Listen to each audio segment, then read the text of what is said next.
শুরু করছি আজকে জীবনবিজ্ঞানের পরিপাককারী উৎসেচক থেকে। আগের দিনকে আমরা কিছু প্রশ্নের অ্যান্সার দিয়েছিলাম, পরিপাক সংক্রান্ত আমরা প্রশ্নগুলো পড়েছিলাম। আজকে আমরা পড়ব পরিপাককারী উৎসেচক কাকে বলছে। যে সমস্ত উৎসেচক পাচন ক্রিয়া বা পরিপাক ক্রিয়া অংশগ্রহণ করে, অর্থাৎ জটিল খাদ্যকে সরল খাদ্যে পরিণত করছে। অর্থাৎ আমরা যে সারাদিন যা খাবার দাবার খেয়ে যাচ্ছি, তো সেই খাবারগুলোকে পুরোটাই কী করছে, পুরোটা ডাইজেস্ট করছে যে সমস্ত উৎসেচক, যে জিনিসটা দিয়ে, সেটাকে বলা থাকে পরিপাককারী উৎসেচক। ঠিক আছে, এবার হচ্ছে বিভিন্ন ধরনের এই পরিপাককারী উৎসেচকগুলো বিভিন্ন রকমের আছে। কি কি আছে? একটা আছে কি যে শর্করা ভঙ্গক উৎসেচক, যেটাকে বলা হয়ে থাকে কি অ্যামাইলোলাইটিক, বলা হয়ে থাকে কি অ্যামাইলোলাইটিক। তারপর আছে কি দেন প্রোটিন ভঙ্গক, যেটাকে বলা থাকে প্রোটিওলাইটিক। তারপর আছে তো স্নেহ ভঙ্গক, যেটাকে বলা থাকে লাইপোলাইটিক। ঠিক আছে, এবার হচ্ছে প্রত্যেকটার উৎসগুলো পড়তে হবে, আর কোনটার কাজে ভূমিকা, সাবস্ট্রেটটা না পড়লেও চলবে, মেন পড়তে হবে উৎস আর পরিপাককারীর ভূমিকা। যেমন হচ্ছে ফার্স্ট হচ্ছে টায়ালিন। টায়ালিনটা কোত্থেকে বেরোচ্ছে? লালা গ্রন্থি থেকে বেরোচ্ছে। তার টায়ালিনটা কী করে? শ্বেতসারকে মল্টোজে পরিণত করে। তার মানে আমাকে পড়তে হবে কি, যে কোন জিনিসটা কোন জিনিসে ট্রান্সফার করছে, সেই জিনিসটা কিন্তু মেন ইম্পর্টেন্ট এখানে। এগুলো মেনলি শূন্যস্থান পূরণ হিসাবে আসে। অ্যামাইলেজটা কোথা থাকে? অগ্নাশয় গ্রন্থি এবং আন্তিক গ্রন্থি। সেটা কোথায় যাচ্ছে? অ্যামাইলেজ শ্বেতসারকে মল্টোজ এবং আইসোমল্টোজে পরিণত করছে। মল্টিজটা কোথায় উঠছে? অগ্নাশয় গ্রন্থি এবং আন্তিক গ্রন্থি। কোথায় পরিণত করছে? মল্টিজটা মল্টোজকে গ্লুকোজে পরিণত করছে। ঠিক আছে, তারপর আছে আইসোমল্টেজটা আন্তিক গ্রন্থি থেকে বেরোচ্ছে। আইসোমল্টোজকে গ্লুকোজে পরিণত করছে। মানে এখানে প্রশ্ন কীরকম আসবে? এখানে প্রশ্ন আসবে, আন্তিক গ্রন্থি থেকে একটি শর্করা ভঙ্গ উৎসেচকের নাম লেখো এবং তার পরিপাকের ভূমিকা লেখো। তখন লিখতে হবে কি, যে আন্তিক গ্রন্থি থেকে সুক্রেজ বেরোয়। ঠিক আছে, এবং সুক্রেজ কী করে? সুক্রোজকে গ্লুকোজ এবং ফ্রুক্টোজে পরিণত করে থাকে। বুঝতে পেরেছিস? এরমভাবে পুরো জিনিসটাকে বলতে হবে, যে কোনটাতে ট্রান্সফার করছে সেই ব্যাপারটা কিন্তু বলতে হবে। দেন হচ্ছে তো ল্যাকটেজটাও আন্তিগ্রন্থি থেকে বেরোচ্ছে। কী করছে? ল্যাকটোজকে গ্লুকোজ ও গ্যালাক্টোজে পরিণত করছে। ঠিক আছে, আচ্ছা, এবার হচ্ছে প্রোটিন ভঙ্গক উৎসেচক। দেন হচ্ছে প্রোটিন ভঙ্গক উৎসেচকের মধ্যে ফার্স্ট হচ্ছে পেপসিন। কোত্থেকে বেরোয়? তাহলে এখানে কী কী কোনগুলো পড়বি? দেখ, উৎসেচক পড়বি, উৎস পড়বি, পরিপাকের ভূমিকা পড়বি। সবেতে তাই, উৎসেচক, উৎস, পরিপাকের ভূমিকা। এখানে কিন্তু মোরালদের সবকটাই করতে হবে, বাট চেষ্টা করবি সবকটা মুখস্থ করার। যেমন হচ্ছে পেপসিন কোত্থেকে বেরোচ্ছে? পাকগ্রন্থি থেকে। তাহলে কী করছে? পেপসিন প্রোটিনকে পেপটনে পরিণত করে। তারপর হচ্ছে যে রেনিনটা কী করে? পাকগ্রন্থি থেকে হচ্ছে রেনিন কেসিনকে প্যারাকেসিনে পরিণত করে। ট্রিপসিন অগ্নাশয় গ্রন্থি থেকে বেরোয়। ট্রিপসিন পেপটনকে লোয়ার পেপটাইডে পরিণত করে। যে কোনো 2-3টে করে পড়বি। তারপরে যে তার ইরিপসিন আছে আন্তিক গ্রন্থি। ইরিপসিন লোয়ার পেপটাইডকে অ্যামাইনো অ্যাসিডে পরিণত করে।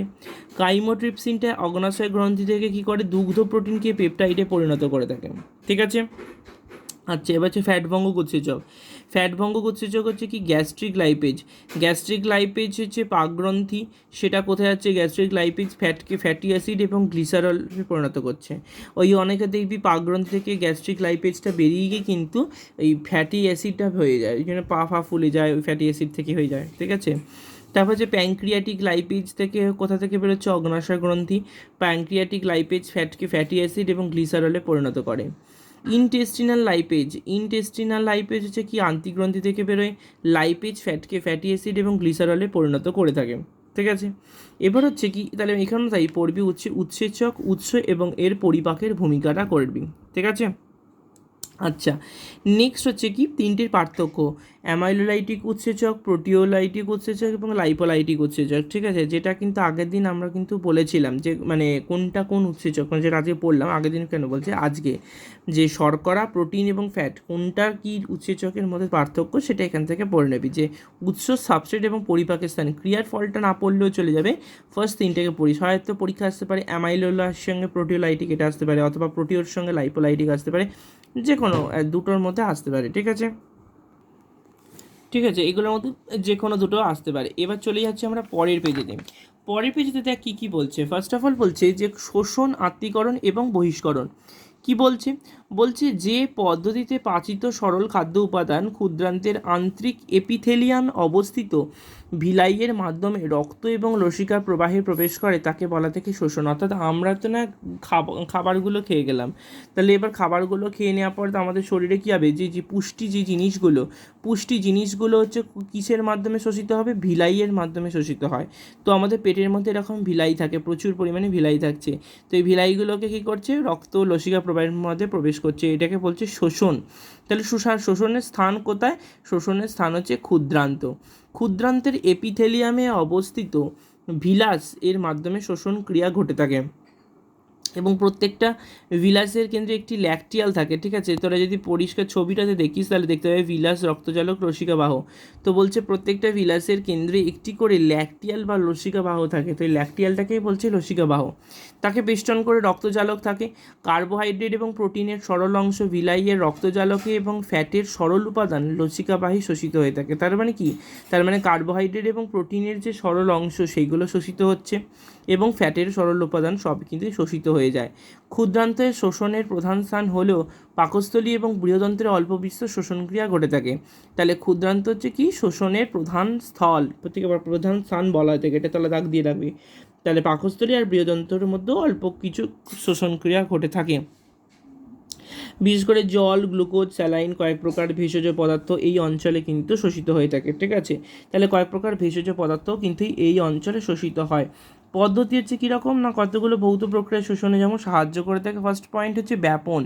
স্বাভাবিক অবস্থায় রক্ত অপেক্ষা ক্ষুদ্রান্তের গহ্বরে বিভিন্ন পরিপাকলব্ধ পদার্থের ঘনত্ব বেশি থাকে। মানে আমরা যেটা পেলাম তো সেগুলো সাধারণত কী হয়, পরিপাকলব্ধ পদার্থ, সেগুলোর ঘনত্ব অনেক বেশি হয়ে যায়। ওই জন্য কি ব্যাপন প্রক্রিয়া সহজেই সেগুলো ক্ষুদ্রান্ত থেকে রক্তস্রোতের মধ্যে প্রবেশ করে থাকে। জলচাপ নিয়ন্ত্রণ।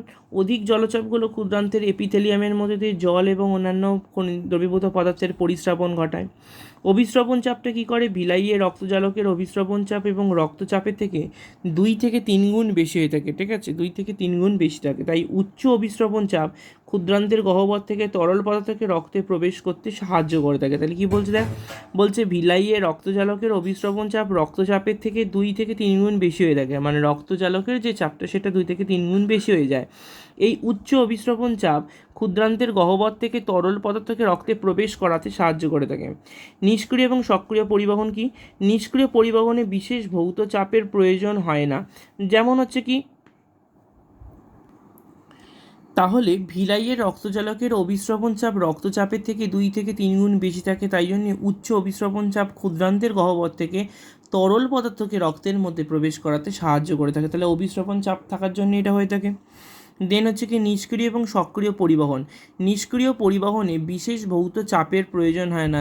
যেমন যদি কোনো নির্দিষ্ট খাদ্যবস্তুর ঘনত্ব ক্ষুদ্রান্তের গহ্বরে বেশি থাকে তবে খাদ্যবস্তুর পরিবহনের জন্য প্রয়োজনীয় শক্তি খাদ্যবস্তুর উচ্চ ঘনত্ব থেকে পাওয়া যায়। তাই মানে খাদ্যবস্তু যখন ওই নিষ্ক্রিয় বা সক্রিয় পরিবহনটা হয় তখন কী হয়, যেখান থেকে নিষ্ক্রিয় পরিবহন সেইখান থেকে কিন্তু মানে নিষ্ক্রিয় পরিবহনটা ভৌত চাপের প্রয়োজন হয় না, কিন্তু খাদ্য যখন পরিবহন হয় তখন প্রয়োজনীয় শক্তিটা খাদ্যবস্তুর উচ্চ ঘনত্ব থেকে কিন্তু পাওয়া যায়।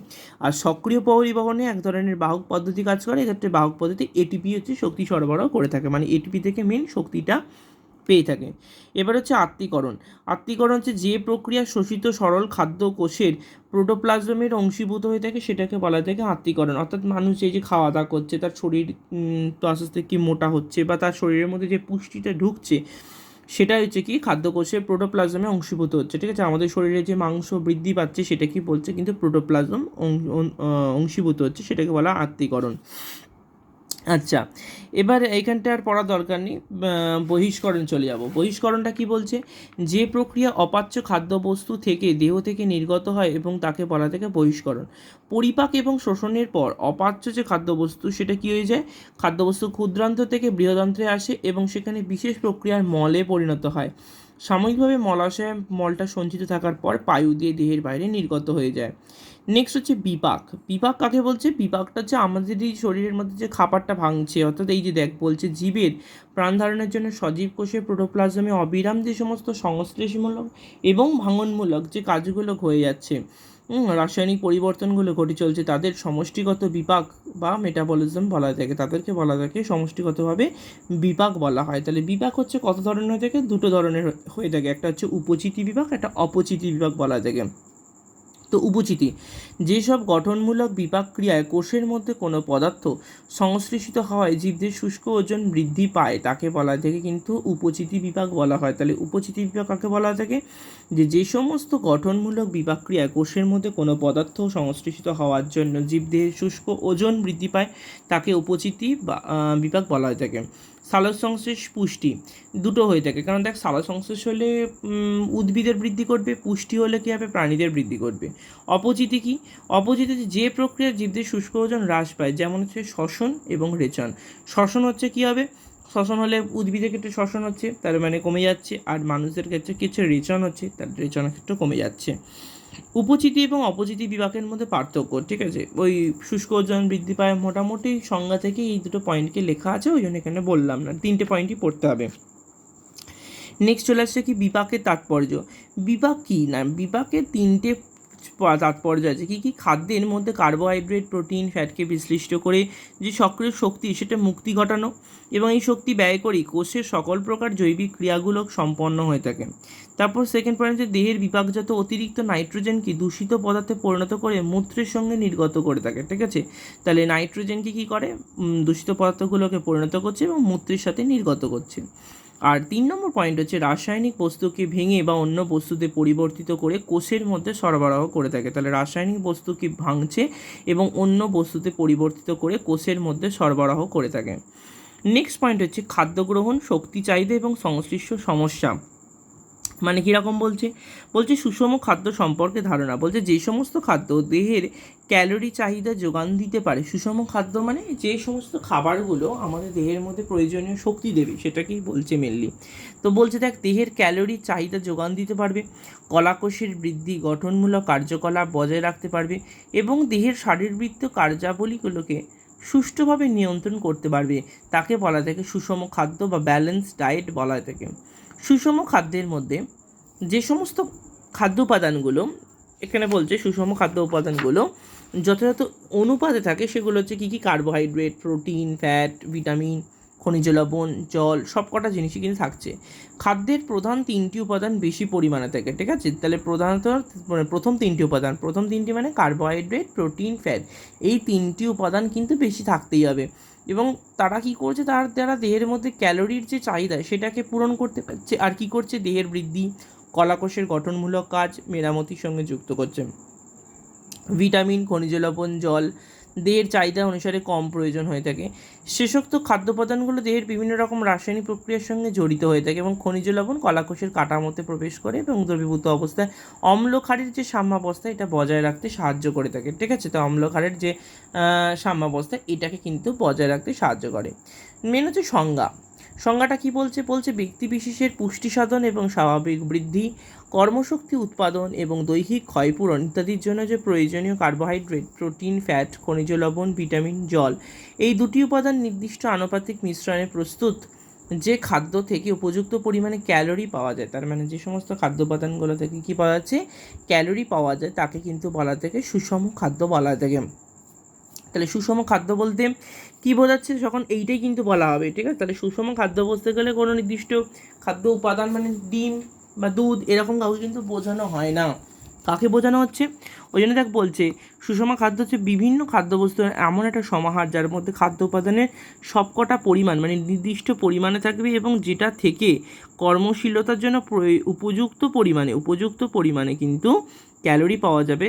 যেমন হচ্ছে মাতৃস্তনদুগ্ধ, শিশুদের একমাত্র, কারণ একটা বাচ্চা বয়সে শিশু কিন্তু কী খাচ্ছে? সে মায়ের স্তনদুগ্ধ খেয়েই কিন্তু বড় হচ্ছে। তাহলে মায়ের স্তনদুগ্ধটা এখানে কিন্তু তার একটা সুষম খাদ্য। আচ্ছা, নেক্সট পয়েন্ট হচ্ছে কি? মৌল বিপাকীয় হার, যেটার ভালো নাম হচ্ছে বেসাল মেটাবলিক রেট, ইংরেজি নামটা হচ্ছে বেসাল মেটাবলিক রেট, শর্টে যেটাকে বলা থাকে BMR, ঠিক আছে, এটাকে বলা থাকে BMR। তো কোনো সুস্থ স্বাভাবিক ব্যক্তির হালকা খাদ্য গ্রহণের এখানে কিন্তু এই যে সংজ্ঞাটা, মানে আমি এই কালো কালিতে এই যে মোটা লাইনটা বলছি, প্রত্যেকটা word, each and every word কিন্তু ইম্পর্টেন্ট, ঠিক আছে। তাহলে এখানে কোনো ওয়ার্ডকে যদি বাদ দিতে পারবি না, ওই জন্য বলছে কোনো সুস্থ স্বাভাবিক ব্যক্তির হালকা খাদ্য গ্রহণের পর 12 থেকে 18 ঘন্টা পর সম্পূর্ণ শারীরিক এবং মানসিক বিশ্রামরত অবস্থায় এবং আরামদায়ক পরিবেশে দেহের প্রয়োজনে, মানে ব্র্যাকেট পার্টগুলো না লিখলেও চলবে, হ্যাঁ, দেহের প্রয়োজনীয় শারীরবৃত্তীয় কার্যসমূহ পরিচালনার জন্য যে ন্যূনতম তাপশক্তি উৎপন্ন হয়ে থাকে সেই হারকে বলা হয়ে থাকে মৌলবিপাকীয় হার, অর্থাৎ প্রতি ঘন্টায় প্রতি বর্গমিটার দেহতলের জন্য এটা হয়ে থাকে। এটাকে বলা থাকে বেসাল মেটাবলিক রেট বা বিএমআর। একজন প্রাপ্তবয়স্ক লোকের বিএমআর হলো দেহত্বকের প্রতি বর্গমিটার আয়তনের জন্য প্রতি ঘন্টায় 40 কিলো ক্যালোরি। এই 40 কিলো ক্যালোরিটা তলায় কিন্তু দাগ দিয়ে রাখবি, ক্লিয়ার? আচ্ছা, মহিলাদের ক্ষেত্রে এর মান হয়ে থাকে 37 কিলো ক্যালোরি, কারণ মহিলাদের ক্ষেত্রে একটু কম হয়ে যায়, এটা 37 কিলো ক্যালোরি হয়ে থাকে। একজন প্রাপ্তবয়স্ক সুস্থ লোকের মৌলবিপাকীয় হার দিনে প্রায় 1728 কিলো ক্যালোরি শক্তির প্রয়োজন হয়ে থাকে, মানে সারাদিন এটা লাগে আর কি। একজন প্রাপ্তবয়স্ক ব্যক্তির প্রাথমিক শক্তির চাহিদা কত? দেখ, এটা হচ্ছে কি, এটা হচ্ছে মৌল বিপাকের জন্য এত কিলো ক্যালোরি, আর এটা হচ্ছে একজন পূর্ণবয়স্ক সুস্থ কর্মশীল ব্যক্তির প্রত্যেক দিন 2500 থেকে 3000 কিলো ক্যালোরি শক্তির প্রয়োজন হয়।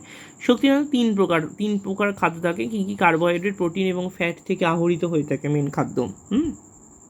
তো 2500 থেকে 3000 কিলো ক্যালোরির মধ্যে 3 প্রকার খাদ্য নিম্নরূপে থাকে। তার মধ্যে যেমন কার্বোহাইড্রেটের পরিমাণ 405 গ্রাম, মানে কত কিলো ক্যালোরি পাওয়া যাচ্ছে? এই যে 4.1, 4.1, 9.3, এটা তো আমরা জেনেই গেছি, এটা আমরা পুষ্টির প্রথম দিকে পড়ে এসেছিলাম।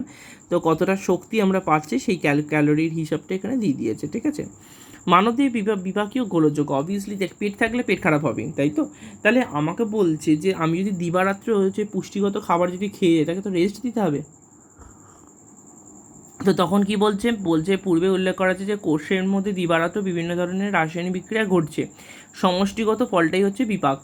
যখন দেহের মধ্যে অস্বাভাবিক রাসায়নিক বিক্রিয়া ঘটে তখন দেহের মধ্যে নানা রকম বিপাকীয় গোলযোগ লক্ষ্য করা যায়, যেমন এই যে আমাদের পেপটিক আলসার বা লুজ মোশন, এই যে জিনিসগুলো হয়ে থাকে, এগুলো কিন্তু একদিনে একটা খাবার খেলে হয় না, অনেকদিন ধরে পেটে খারাপ হতে তখন একটা টাইমে যখন বাস্ট করছে তখন জিনিসটা পেটটা খারাপ করছে, ঠিক আছে?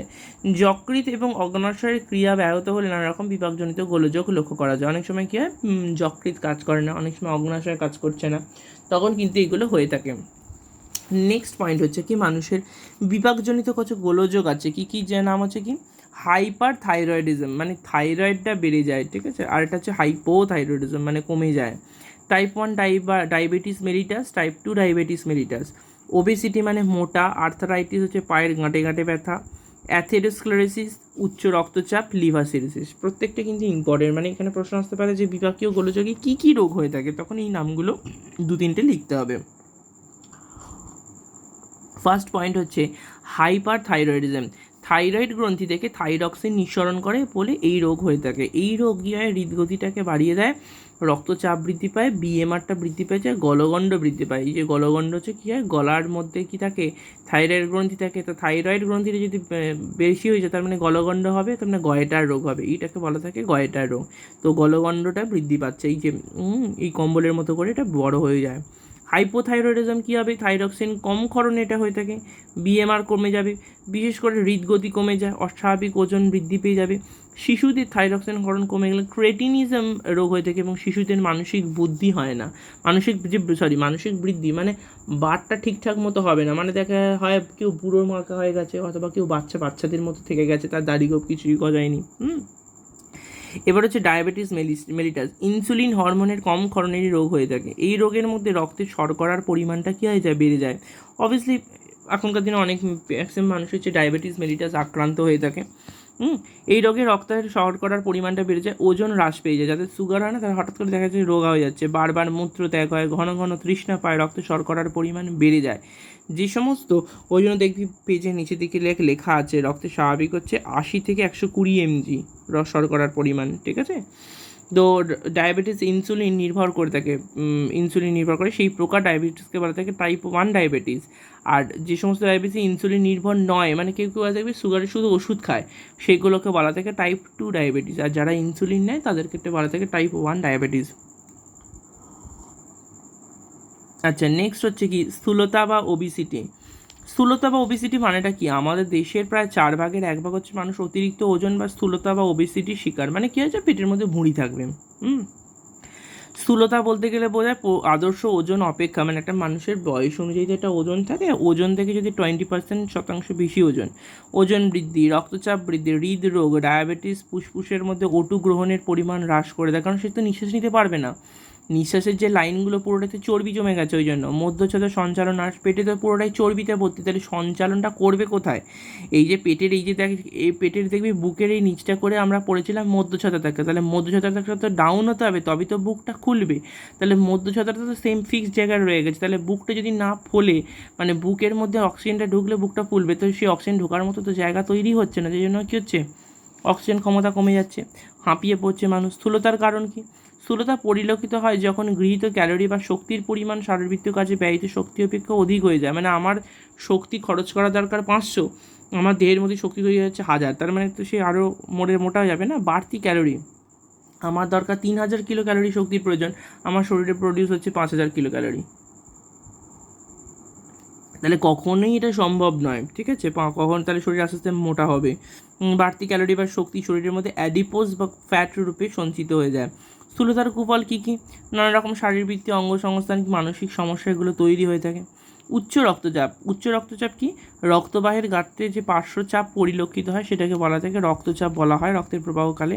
একজন স্বাভাবিকের রক্তচাপ হচ্ছে 120/80 mmHg, 120/80, এটা হচ্ছে আমার রক্তচাপের পরিমাণ। স্থূলতার ফলে রক্তচাপ বৃদ্ধি পায়, মানে যারা মোটা হয় তারা দেখবি চট করে খুব ঘেমে যায়, একটু হাঁটলো, হ্যাঁ কষ্ট হয়, তো সেটাকে বলতে রক্তচাপ বৃদ্ধি পায়। ধমনীর অন্তঃপ্রাচীরে ফ্যাট এবং শ্বেত রক্তকণিকা সঞ্চয়ের ফলে ধমনীর প্রাচীর স্থূল হয়ে যায়, এই যে বললাম ধমনীর মধ্যে ফ্যাট সঞ্চিত হওয়ার ফলে মোটা হয়ে যায়। লিভার সিরোসিস, এই রোগের মধ্যে যকৃৎ কলা ধ্বংস হয়ে যায়, যার ফলে যকৃতের কার্যকারিতা হ্রাস পেয়ে যায়, তাহলে যকৃৎ কলাকোষ ঠিকঠাক কাজ করতে পারে না। দেন হচ্ছে আর্থারাইটিস, অস্থিসন্ধির প্রদাহ, একে অস্টিও আর্থারাইটিস বলা হয়। অস্থি সংলগ্ন স্থানে প্রচণ্ড ব্যথা হয়, মানে গাঁটে গাঁটে যে ব্যথাগুলো হয় ফুলে যায়, ওটাকে বলা যায় কি? আর্থারাইটিস বলা থাকে। তার মানে আর্থারাইটিস হলে কিন্তু প্রচণ্ডভাবে প্রবলেম হয় যে কোনো মানুষের, ঠিক আছে? তাই এই পর্যন্ত হচ্ছে আমাদের তোর পুষ্টিটা কমপ্লিট হলো, ঠিক আছে? নেক্সট পার্ট আমরা শুরু করছি সংবহন। সংবহন জিনিসটা কি? মানে আমাদের তো এই শরীরের মধ্যে যে কলাকোষের মধ্যে দিয়ে গেল, এবার আমাদের যে নিঃশ্বাস প্রশ্বাসের মাধ্যমে কীভাবে খাবারটা জারিত হচ্ছে, সেইটা হচ্ছে সংবহনের মাধ্যমে ঘটবে। তো সংবহন জিনিসটা কি বলছে কি, দেখ প্রত্যেকটা জীবকোষের মধ্যে অবিরাম বিপাকক্রিয়া চলছে, বিপাকক্রিয়াগুলো বন্ধ হলে জীবের মৃত্যু অনিবার্য। বিপাকের ক্রিয়াগুলো নিয়ন্ত্রণের জন্য শক্তির প্রয়োজন, তাহলে যে কোষের মধ্যে খাদ্যবস্তু জারণের ফলে শক্তি উৎপন্ন হয়ে থাকে, তার মানে কোষের মধ্যে খাদ্যবস্তু জারণ হচ্ছে, শক্তি উৎপাদন হচ্ছে, তাই জন্য কোষে কোষে কি অবিরাম অক্সিজেন এবং সরল খাদ্যবস্তু সরবরাহ করা একান্ত প্রয়োজন। আবার বিপাকের ফলে যে সমস্ত দূষিত পদার্থের সৃষ্টি হয় সেগুলি অনতিবিলম্বে কোষ থেকে সরিয়ে ফেলা দরকার হয়, তাছাড়া আমাদের শরীরের মধ্যে যে অপাচ্য যে জিনিস তৈরি হচ্ছে সেটাকে সরিয়ে ফেলা দরকার। সংবহনের মাধ্যমে খাদ্যের সারাংশ, অক্সিজেন এবং কার্বন ডাইঅক্সাইড, বিপাকজাত বস্তু ইত্যাদি কোষ থেকে কোষান্তরে আদান প্রদান ঘটে থাকে। উদ্ভিদ দেহের মধ্যে জলের মাধ্যমে, প্রাণীদের ক্ষেত্রে রক্ত আর লসিকার মাধ্যমে, তাহলে উদ্ভিদ দেহে কার মাধ্যমে হয়? জলের মাধ্যমে হয়, এবং প্রাণীদের ক্ষেত্রে রক্ত ও লসিকার মাধ্যমে প্রয়োজনীয় বস্তুগুলো দেহের বিভিন্ন অংশে বিভিন্ন কোষের মধ্যে সংবাহিত হয়ে থাকে। যে পদ্ধতিতে বহুকোষী উন্নত জটিল জীবদেহের প্রত্যেকটি সজীব কোষে সুনির্দিষ্ট পথে তরল মাধ্যমে খাদ্যরস, খনিজ পদার্থ, ভিটামিন, হরমোন, জল ও অক্সিজেন পরিবাহিত হয় এবং কোষ থেকে বিপাকজাত বজ্রবস্তুগুলোকে অপসারিত হয়ে নির্দিষ্ট অঙ্গে প্রেরিত হয়, তাকে বলা হয়, তাকে সংবহন বলা হয়, ঠিক আছে? তাহলে সংবহন কাকে বলছে? উন্নত জটিল জীবদের ক্ষেত্রে প্রত্যেকটা সজীব কোষে সুনির্দিষ্ট পথে তরল মাধ্যমে খাদ্যরস, খনিজ পদার্থ, ভিটামিন, হরমোন, জল, অক্সিজেন পরিবাহিত হচ্ছে এবং কোষ থেকে বিভাগজাত বজ্রবস্তুগুলোকে অপসারিত করতে হচ্ছে, সেইটাকে বলা যায় সংবহন। তাহলে সংবহনে কী হয়ে থাকে? পরিপোষক, শ্বাসবায়ু, বিপাক, বজ্র, সংশ্লেষিত দ্রব্য, খনিজ দ্রব্য, তাপ ইত্যাদি, এইগুলো সমস্ত কিছুই কিন্তু আমাদের সংবহনের মধ্যে ঘটে থাকে। ফার্স্ট পয়েন্ট হচ্ছে পরিপোষক। অন্ত্র থেকে শোষিত সরল খাদ্য উপাদান সংবহনের মাধ্যমে বিভিন্ন কলাকোষে পৌঁছায়, তাহলে পরিপোষকের মাধ্যমে কী হয়? বিভিন্ন রকম কলাকোষে পৌঁছাচ্ছে, সেটা একটা পয়েন্ট হচ্ছে পরিপোষক। শ্বাসবায়ুটা হচ্ছে কি? শ্বাসঅঙ্গ থেকে অক্সিজেনকে কলাকোষে পৌঁছে দেয় এবং কলাকোষ থেকে কার্বন ডাইঅক্সাইড গ্যাস শ্বাসঅঙ্গে বহন করে নিয়ে আসাটা হচ্ছে সংবহনের কাজ। বিপাকীয় বজ্র, সংবহনের মাধ্যমে কোষে উৎপন্ন বিপাকজাত বজ্র পদার্থ নির্দিষ্ট অঙ্গে প্রেরিত হয়ে থাকে। মানে বিপাকের যে কাজটা হলো সেটার পর কোথায় পাঠাচ্ছে? বৃক্ক, ঘর্মগ্রন্থি, মানে বৃক্কের মাধ্যমেও আমাদের টয়লেট হয়ে যাচ্ছে, আর ঘর্মগ্রন্থির মাধ্যমে ঘামটা একটা রেচন পদার্থ হিসেবে বেরিয়ে আসছে। সংশ্লেষিত দ্রব্য, বিভিন্ন সংশ্লেষিত দ্রব্য সংশ্লেষের স্থান থেকে দেহের সঠিক স্থানে প্রেরণ করা সংবহনের কাজ। খনিজ দ্রব্য, বিভিন্ন রকম খনিজ দ্রব্য সংবহনের মাধ্যমে একটা স্থান থেকে দেহের অন্য স্থানে পৌঁছায়, এবং তাপের পরিবহন, শ্বসনে উৎপন্ন তাপ সংবহনের মাধ্যমে সারা দেহের মধ্যে ছড়িয়ে পড়ে। অর্থাৎ সংবহনটা হলে তখন কি হবে? তখনই আমাদের দেহের মধ্যে কিন্তু তাপটা তৈরি হবে, আর এই তাপটার জন্যই কি হবে?